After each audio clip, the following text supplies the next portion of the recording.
السلام علیکم ورحمۃ اللہ وبرکاتہ۔ الحمد للہ والصلاة والسلام علی رسول اللہ وعلی آلہ وصحبہ وسلم تسلیما کثیرا، اما بعد فاعوذ باللہ من الشیطان الرجیم، بسم اللہ الرحمن الرحیم۔ وَإِنَّ لَكُمْ فِي الْأَنْعَامِ لَعِبْرَةً نسقيكم مما في بطونه من بين فرث ودم لبنا خالصا سائغا للشاربين۔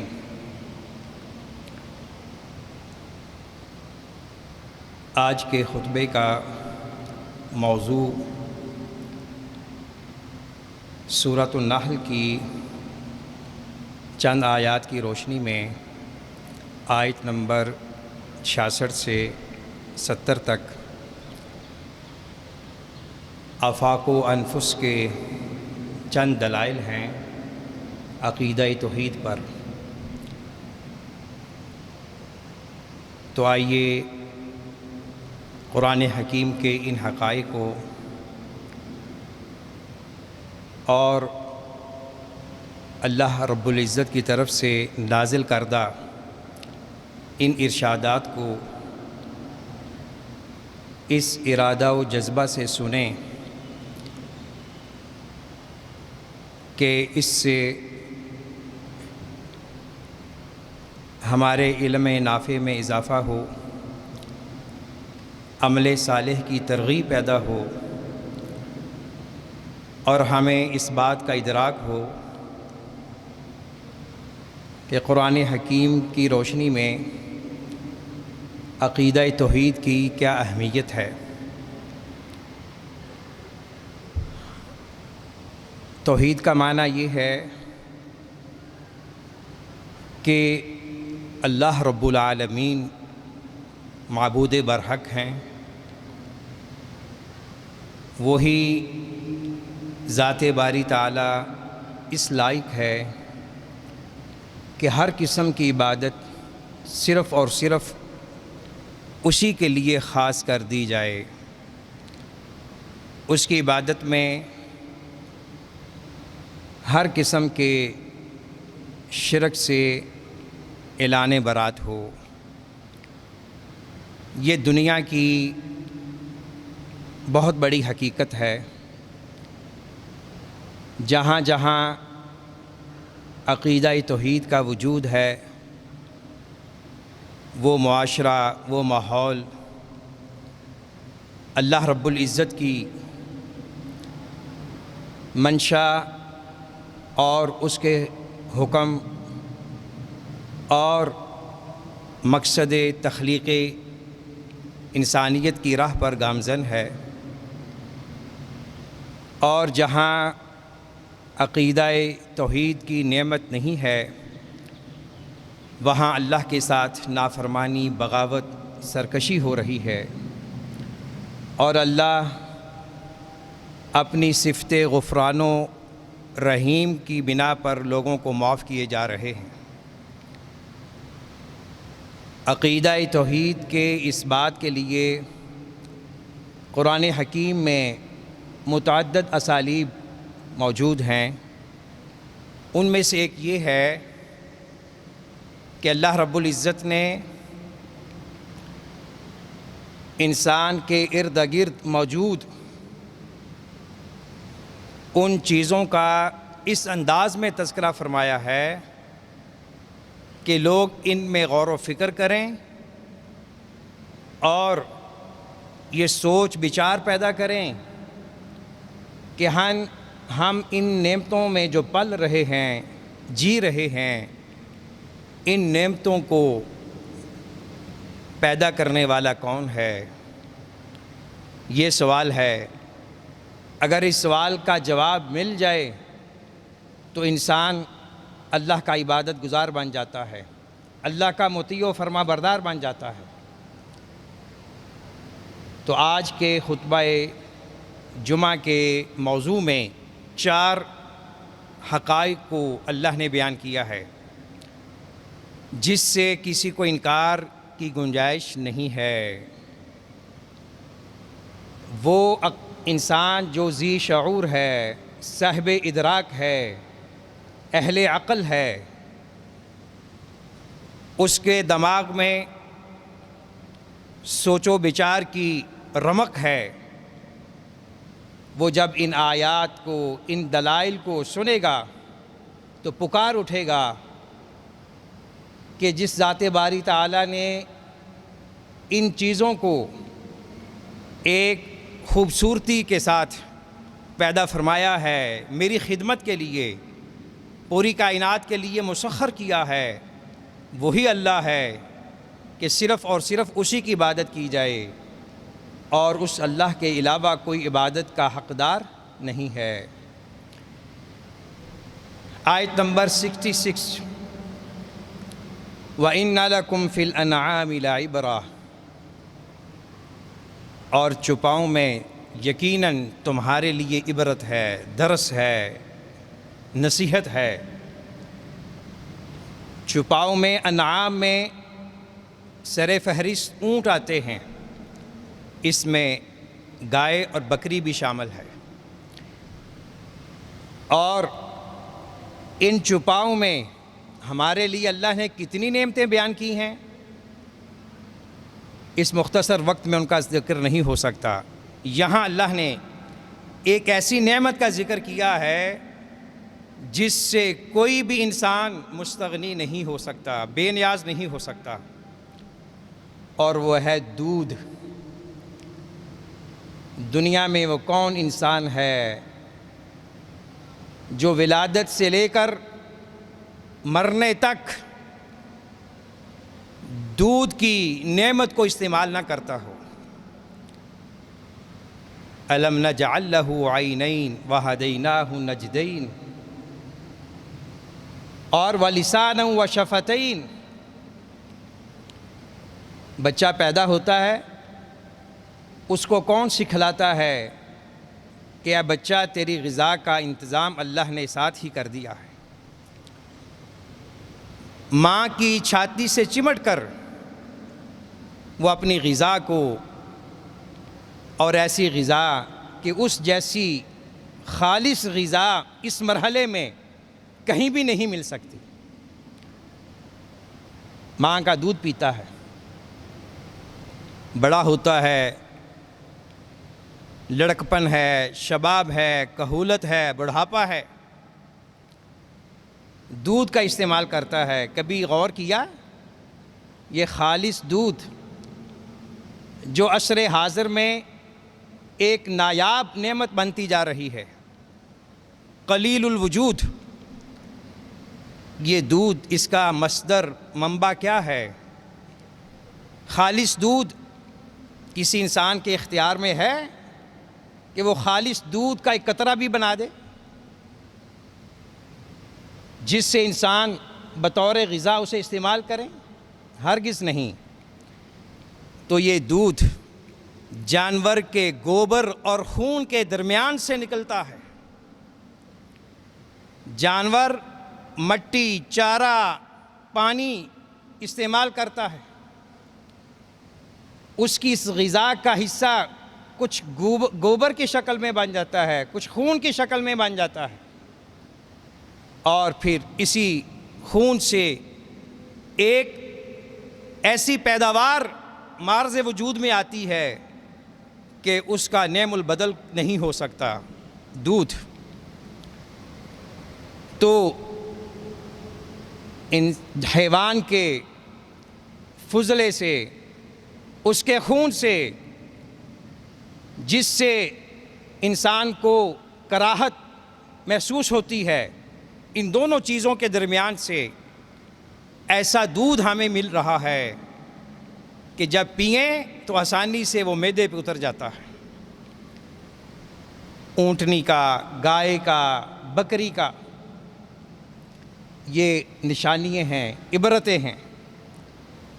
اور دوسری نعمت، وَمِن ثَمَرَاتِ النَّخِيلِ وَالْأَعْنَابِ تَتَّخِذُونَ مِنْهُ سَكَرًا وَرِزْقًا، تتخذون منه سكرا ورزقا حسنا ان في ذلك لآية لقوم يعقلون۔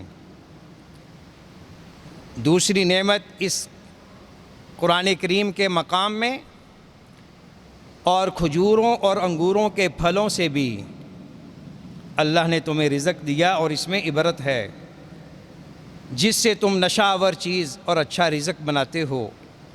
بلا شبہ اس میں ان لوگوں کے لیے یقیناً ایک نشانی ہے جو سمجھ بوجھ رکھتے ہیں، عقل کی نعمت سے مالا مال ہیں۔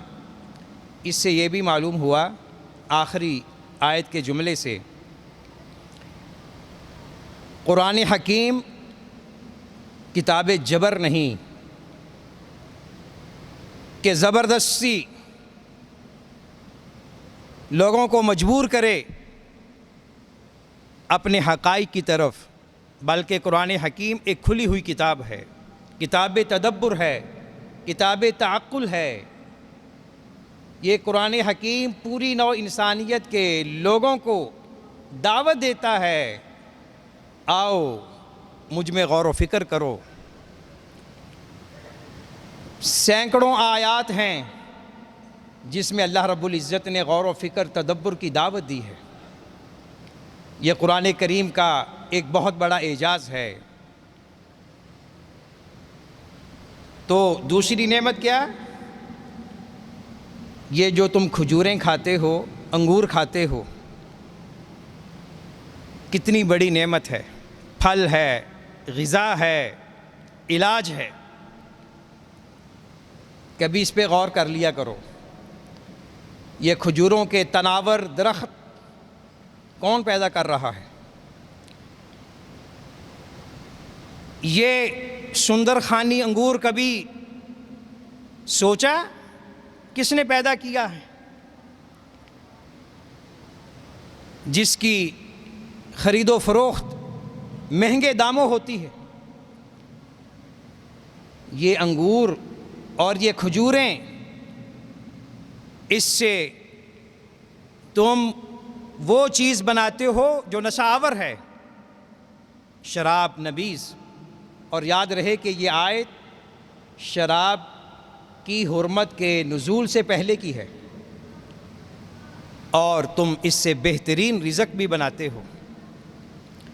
کھجور اور انگور سے دیکھ لیں کتنی مصنوعات بنائی جا رہی ہیں بطور علاج، بطور غذا، اور جدید میڈیکل بھی اس حقیقت کو بیان کر رہی ہے کہ یہ دونوں نعمتیں انسان کی صحت کے لیے بہت مفید ہیں، اور ان دو نعمتوں میں اللہ رب العزت نے غذائیت کے خواص رکھے ہیں۔ جو انسان ان کو کھاتا ہے وہ بہت سی بیماریوں سے محفوظ ہو جاتا ہے۔ یہ قدرتی علاج ہے، علاج بالغذا ہے۔ کبھی اس پہ غور و فکر کیا کرو۔ اور تیسری چیز، وَأَوْحَى رَبُّكَ إِلَى النَّحْلِ أَنِ اتَّخِذِي مِنَ الْجِبَالِ بُيُوتًا وَمِنَ الشَّجَرِ وَمِمَّا يَعْرِشُونَ۔ یہ شہد کی مکھی، اس پہ غور کر لیا کرو۔ اور تیرے رب نے شہد کی مکھی کی طرف وحی کی، الہام کیا، اس کی فطرت میں اس بات کو ودیت کیا کہ کچھ پہاڑوں میں سے گھر بنا، کچھ درختوں میں سے، اور کچھ اس میں سے جو لوگ چھپر بناتے ہیں۔ یہ شہد کی مکھی جو کبھی کبھی ضرر رساں بن جاتی ہے اگر اس کو چھیڑا جائے، یہ انسانیت کی بہت بڑی خدمت کر رہی ہے۔ اللہ نے اس کو ایک منظم انداز میں زندگی گزارنے کا سلیقہ عطا کیا ہوا ہے اور خدمت انسانیت میں لگی ہوئی ہے۔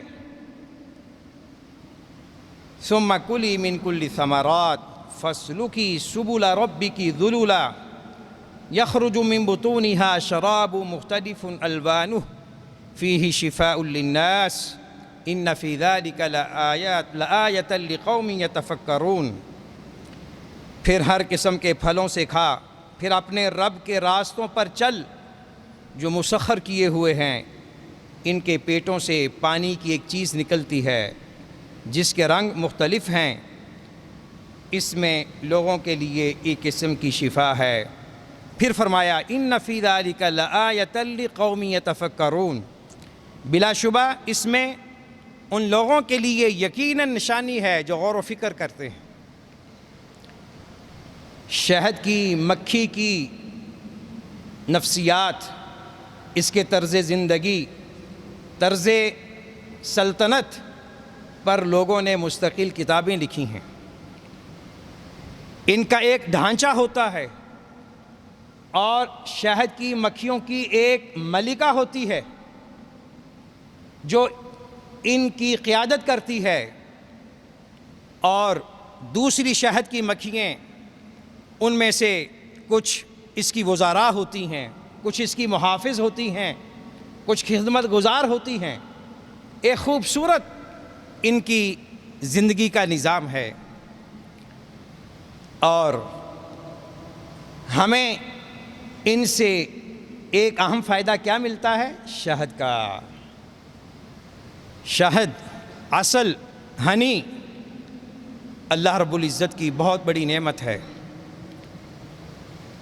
قدرتی شہد یہ غذا بھی ہے، شفا بھی ہے، اللہ رب العزت کی بہت بڑی نعمت ہے،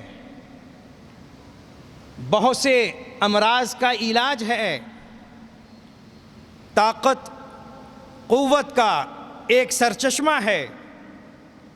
احادیث میں اس بات کی صراحت وضاحت موجود ہے کہ شفا شہد ہے، بالخصوص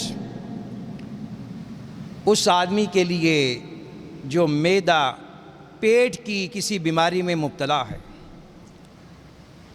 شہد کو استعمال کرنے کے مختلف طریقے ہیں عمر کے لحاظ سے، اور یہ بھی دودھ کی طرح ایسی نعمت ہے کہ زندگی کے ہر مرحلے میں، ولادت کے روز اول سے لے کر آخر تک، ہر عمر کا انسان اس کا استعمال کر سکتا ہے۔ پیدا ہوتے ہی جو بچے کو تحنیک کا عمل کیا جاتا ہے اسے شہد چٹایا جاتا ہے بطور تبرک، بطور شفا۔ تو شہد کبھی غور کیا کرو یہ کیسے بنتا ہے، ہم تک کیسے پہنچتا ہے؟ تو اللہ رب العزت فرماتے ہیں اے انسان ذرا اس پہ بھی غور و فکر کر لے۔ اگر تو میرے اس حکم کو نہیں مانتا کہ میں کہہ رہا ہوں عبادت کرو، شرک نہ کرو، میری نافرمانی نہ کرو، میرے ساتھ بغاوت نہ کرو، اگر تم میرے اس قسم کے اوامر کو نہیں مانتے تو کم از کم یہ آپ کے ارد گرد جو مخلوقات بکھری ہوئی ہے اس پہ غور کر لیا کرو۔ دنیا کی کوئی طاقت ہے جو ان نعمتوں کو پیدا کر سکے؟ ہرگز نہیں۔ تو جو اللہ ان چیزوں کا خالق، مالک، موجد ہے، وہی اللہ اس لائق ہے۔ اسی کے لیے نماز ادا کیجئے، اسی کے لیے روزہ رکھا جائے، اسی کے لیے طواف کیا جائے، اسی سے دعا کیجئے، اسی کے لیے نظر و نیاز کا عمل ہو۔ ہم جس اللہ کی عبادت کرتے ہیں نعوذ باللہ وہ ایسا ویسا نہیں ہے، وہ بہت ہی قدرتوں، طاقتوں کا مالک ہے۔ جس قدر دل میں اللہ کا تعارف موجزن ہوگا، راسخ ہوگا، اسی قدر عقیدہ توحید میں استحکام ہوگا، عبادت کرنے میں حلاوت، لذت حاصل ہوگی، اللہ کا قرب حاصل ہوگا۔ چوتھی اور آخری نشانی، نعمت آج کے موضوع میں وہ ہے تخلیق انسانیت، موت، بڑھاپا، واللہ خلقکم ثم یتوفاکم ومنکم من یرد الی ارذل العمر لکی لا یعلم بعد علم شیئا ان اللہ علیم قدیر۔ وہ اللہ، اس نے تمہیں پیدا کیا، تمہیں فوت کرتا ہے، اور تم میں سے کوئی وہ ہے جو سب سے نکمی عمر کی طرف لٹا دیا جاتا ہے، یعنی بڑھاپا، تاکہ وہ جان لینے کے بعد کچھ نہ جانے۔ بے شک اللہ سب کچھ جاننے والا ہے، ہر چیز پہ قادر ہے۔ اگر انسان کو ان آیات میں غور و فکر کا وقت نہیں، موقع نہیں ملا، تو پھر کم از کم وہ 5-6 فٹ کے اپنے اس وجود میں غور و فکر کر لے۔ میں کیا تھا؟ میں کیا بنا؟ هل أتى على الإنسان حين من الدهر لم يكن شيئا مذكورا إنا خلقنا الإنسان من نطفة أمشاج نبتليه فجعلناه سميعا بصيرا إنا هديناه السبيل إما شاكرا وإما كفورا۔ سورہ دہر کی ان آیات کا گھر میں جا کر مطالعہ کیجئے۔ انسان کا پس منظر کیا ہے، پیش منظر کیا ہے، تہ منظر کیا ہے۔ یہ کچھ بھی نہیں تھا، اللہ نے اسے بہت کچھ بنا دیا۔ یہ شائع غیر مذکور تھا، اللہ نے اسے شائع مذکور کر دیا، نعمتوں سے مالا مال کر دیا، اور آج اپنے تکبر، حماقت، جہالت کی وجہ سے اللہ کے مقابلے میں کھڑا ہو رہا ہے۔ اے انسان، میں تیرا خالق ہوں۔ اللہ کی طرف سے ندائیں آ رہی ہیں، بیانات آ رہے ہیں۔ انسان کی تخلیق پہ غور کر لیجئے۔ اس موضوع پر بھی علماء نے مستقل کتابیں لکھی ہیں، صرف مسلمانوں نے نہیں، غیر مسلموں نے بھی۔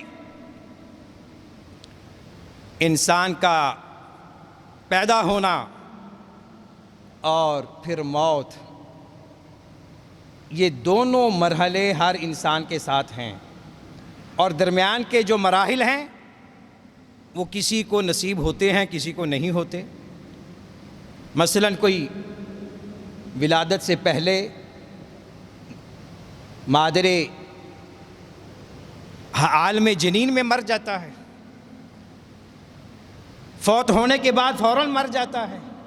زندگی اور موت اسے لاحق ہوتی ہے، اور بہت سے لوگ اللہ ان کو بچپن بھی عطا کرتا ہے، شباب بھی دیتا ہے، لڑکپن بھی دیتا ہے، بڑھاپا بھی دیتا ہے۔ یہ زندگی کے مراحل بہت بڑی دلیل ہیں، نشانیاں ہیں اللہ کی معرفت کے حصول کے لیے۔ اور یہاں زندگی ذکر کی، زندگی موت کی امانت ہے۔ یہ زندگی امتحان ہے، ابتلا ہے۔ الذی خلق الموت والحیات لیبلوکم ایکم احسن عملا۔ اسی زندگی پر انحصار ہے کل کی سعادت اور نجات کا۔ اگر اس زندگی کو مفید کاموں میں استعمال کر لیا، اللہ کی بندگی میں، اللہ کے رسول صلی اللہ علیہ وسلم کی اطاعت میں، اللہ کی مخلوق کی خدمت میں، تو یہ زندگی صدقہ جاریہ ہے، وسیلہ سعادت ہے، نجات کا زینہ ہے۔ اگر اس زندگی کو عبث فضولیات میں گزار دیا تو پھر یہ زندگی وبال جان ہے۔ موت سے پہلے زندگی کو غنیمت سمجھیں، مصروفیت سے پہلے فراغت کو غنیمت سمجھیں، بیماری سے پہلے صحت کو غنیمت سمجھیں۔ یہ زندگی گزارنے کے اصول ہیں۔ اور پھر فرمایا وہی اللہ تمہیں فوت کرتا ہے۔ زندگی اور موت خالصتاً اللہ کے اختیار میں ہے۔ اور پھر بہت سے ایسے لوگ ہیں جن کو بڑھاپا ملتا ہے، پھر بڑھاپے میں ایک ایسا مرحلہ آ جاتا ہے جسے ارذل العمر کہا گیا ہے، اور اس کا معنی ہے عمر کا وہ حصہ، بڑھاپے کا وہ حصہ انسان سمجھنے کے باوجود بھی بھول جاتا ہے، جو اس نے اپنی جوانی میں کیا ہوتا ہے، سیکھا ہوتا ہے، ختم ہو جاتا ہے، دوبارہ بچپنا آ جاتا ہے۔ دنیا میں ایک ایسی بیماری ہے جس کا کوئی علاج نہیں ہے، بڑھاپا ہے، اور وہ بڑھاپا قابل تحسین ہے، لائق تبریک ہے، جو اللہ کی اطاعت و بندگی میں صرف ہو جائے۔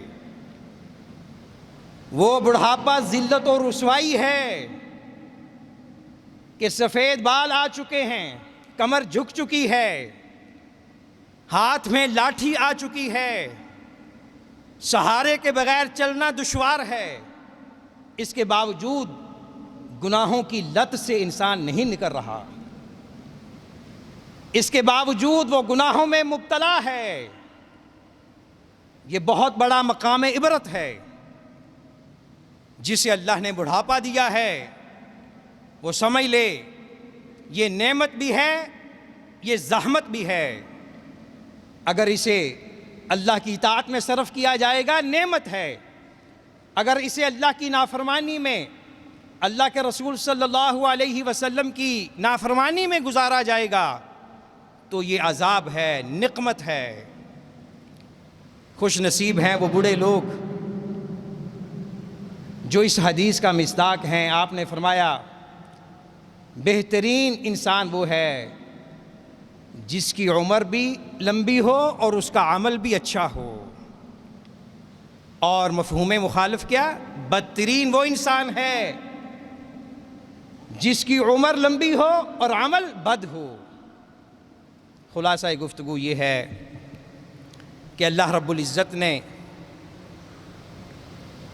اپنی توحید، اپنی ربوبیت، اپنی قدرت کاملہ کے ان آیات میں چند دلائل کا ذکر فرمایا ہے، اور وہ دلائل انسان کے ارد گرد بکھرے ہوئے ہیں، ان سے عبرت حاصل کرنے کی ضرورت ہے۔ چپائے کھجور اور انگور، شہد کی مکھی اور انسان کی موت و حیات، اللہ رب العزت ہمیشہ ہمارے دلوں کو نور کتاب و سنت سے منور فرمائے۔ وآخر دعوانا ان الحمد للہ رب العالمین۔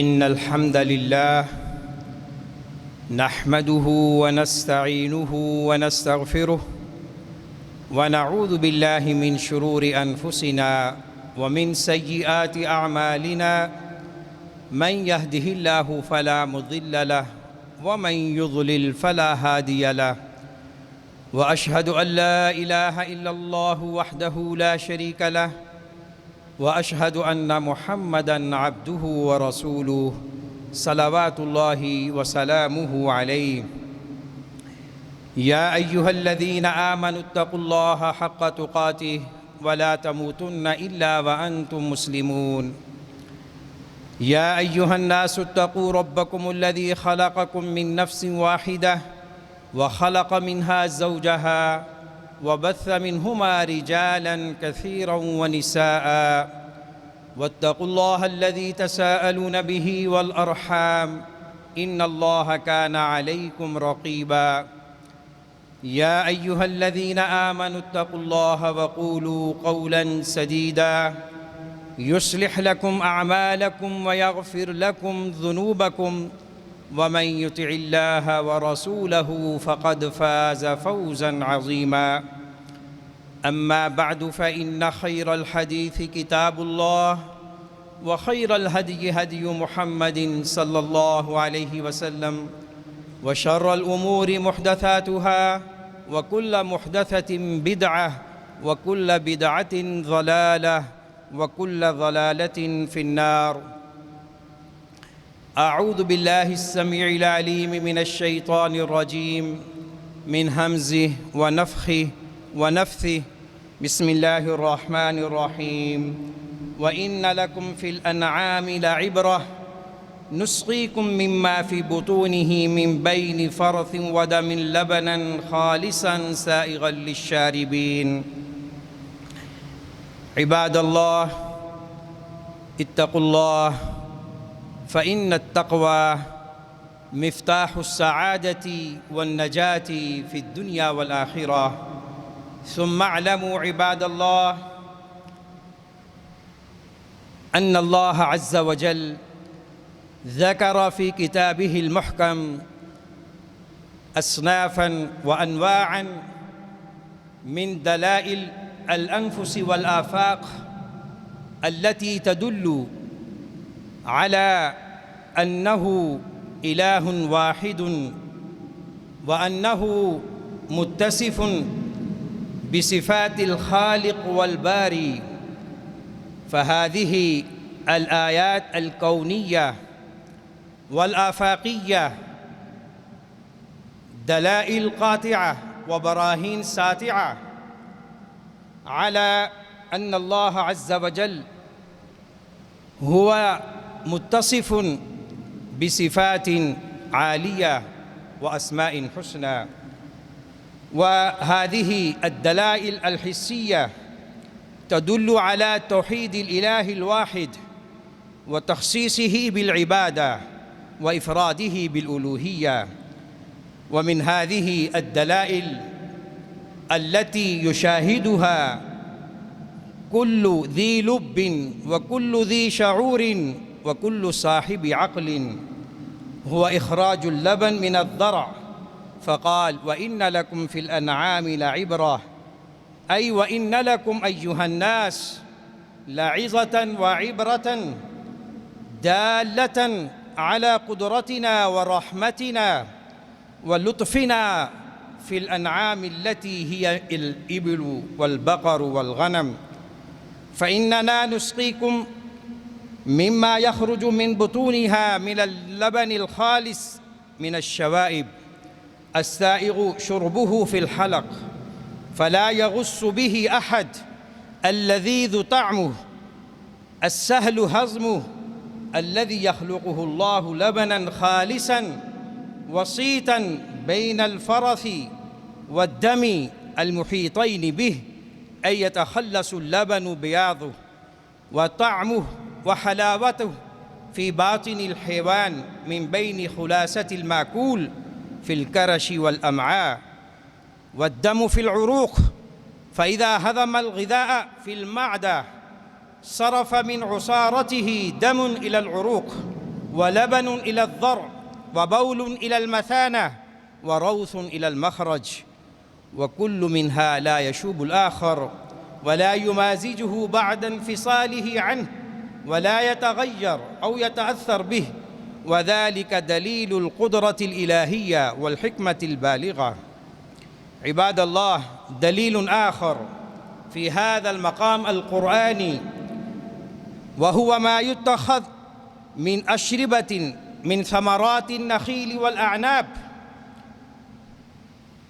قال عز وجل: ومن ثمرات النخيل والأعناب، أي ولكم أيضا عبرة وعظة فيما تشربونه من أشربة متنوعة من ثمرات النخيل والأعناب كالخل والخمر أو النبيذ المسكر قبل تحريمه، وما تأكلونه من ثمار تازجة على طبيعتها. ومما يعلم أن هذه الآية نزلت قبل نزول تحريم الخمر، وكانت تمهيداً وبداية لتحريم الخمر نهائياً. إن في ذلك لآية، أي إن في تلك الأشربة والمآكل لآية واضحة لقوم يستخدمون عقولهم في النظر والتأمل في الآيات. وذكر العقل هنا أمر مناسب جداً، لأنه أشرف ما في الإنسان، ولهذا حرمت المسكرات صيانة للعقول. ودليل آخر على أن لهذا العالم إلها قادرا مختارا، وهو إخراج العسل من النحل. قال عز وجل: وأوحى ربك إلى النحل أن اتخذي من الجبال بيوتا، إلى آخر الآية. أي وألهم ربك النحل وجعل في غزيرتها وطبعها، وقرر في نفسها هذه الأعمال العجيبة التي يعجز عنها عقلاء البشر، فهي تعيش جماعات في الخلية أو الخلية، ويرأس كل خلية أكبرها جثة وهي الملكة أو اليعسوب، ومعها جماعة الذكور وجماعة الإناث وهي شغالات أو العاملات، تعيش عيشة تعاونية في أدق نظام، وتقوم بامتساس رحيق الأزهار وإفرازه عسلا وشمعا. عباد الله، هذه الآيات الكريمات دلائل قاطعة أن الله عز وجل دعا لقوم يعقلون، لقوم يتفكرون، للتدبر والتعقل في مخلوقاته سبحانه وتعالى. وقال في ذكر نهاية قصة النحل: إن في ذلك لآية لقوم يتفكرون. إن في كل ما ذكر عن النحل لدلالة واضحة على وجود الله وقدرته لقوم يتفكرون في عجيب صنع الله وخلقه ورعايته، الحكمة والمصلحة في ترتيب العالم. هذا، وصلى الله على نبينا محمد وعلى آله وصحبه أجمعين. قلت ما قلت، وأستغفر الله لي ولكم ولسائر المسلمين، فاستغفروه وتوبوا إليه، إنه هو الغفور الرحيم.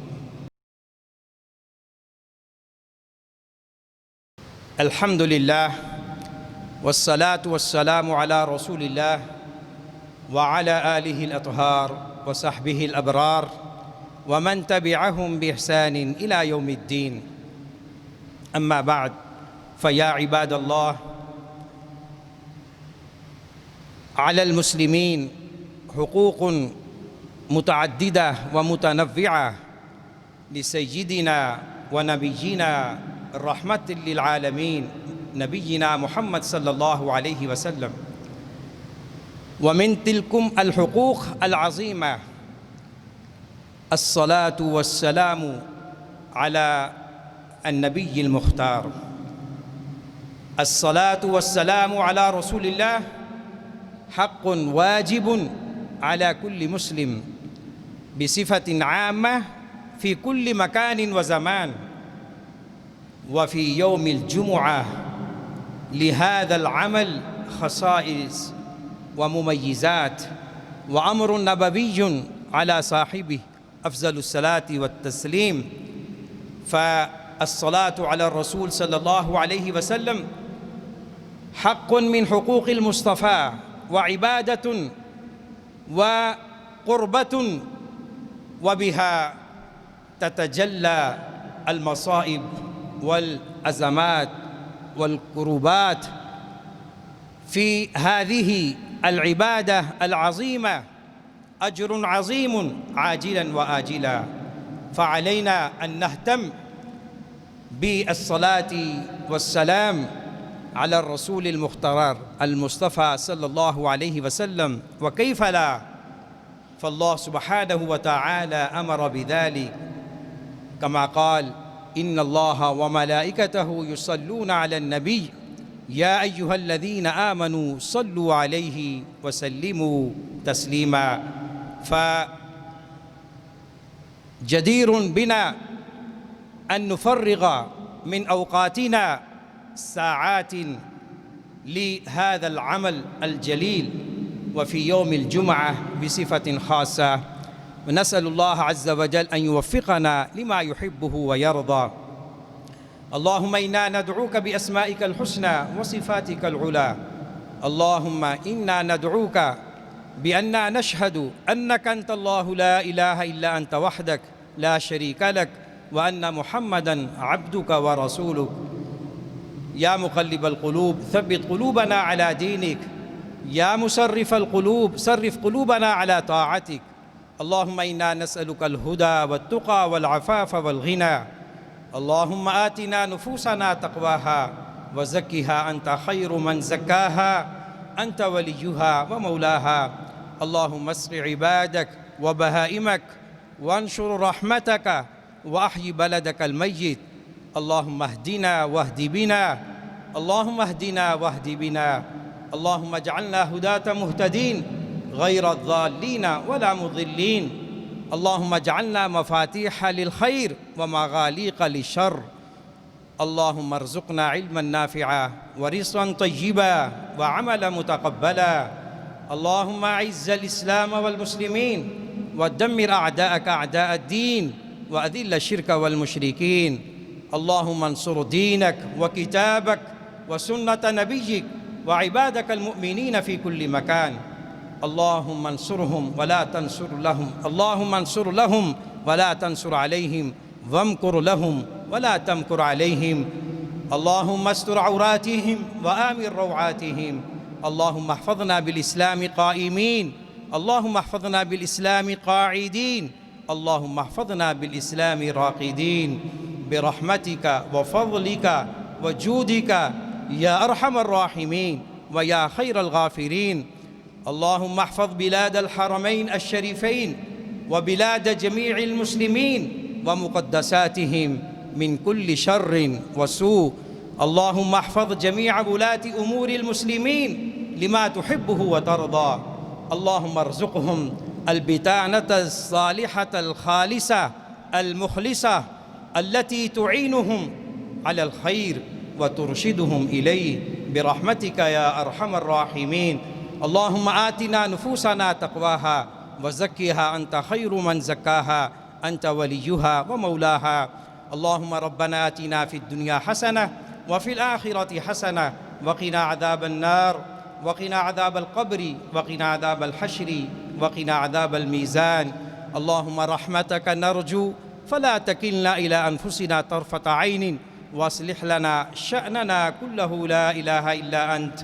ربنا اغفر لنا ولإخواننا الذين سبقونا بالإيمان ولا تجعل في قلوبنا غلا للذين آمنوا ربنا إنك رؤوف رحيم. اللهم إنا نعوذ بك من البرص والجنون والجذام ومن سيء الأسقام. اللهم ارفع عنا البلاء والوباء والربا والزنا والغلا والزلازل والمحن وسوء الفتن ما ظهر منها وما بطن. اللهم إنا نعوذ بك من الفتن ما ظهر منها وما بطن. اللهم اشفنا بشفائك وداونا بدوائك. اللهم اشفنا واشف مرضانا ومرضى المسلمين. اللهم اشفهم بشفائك وداوهم بدوائك. يا عباد الله، هذا وقت الإجابة، وكما أرشدنا الرسول صلى الله عليه وسلم إلى ساعة الإجابة وهي موجودة في طول هذا اليوم المبارك.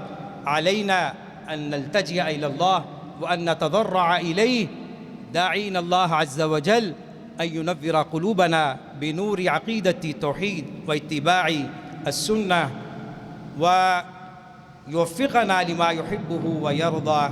سبحانك اللهم ربنا وبحمدك أشهد أن لا إله إلا أنت أستغفرك وأتوب إليك. سبحان ربك رب العزة عما يصفون وسلام على المرسلين والحمد لله رب العالمين.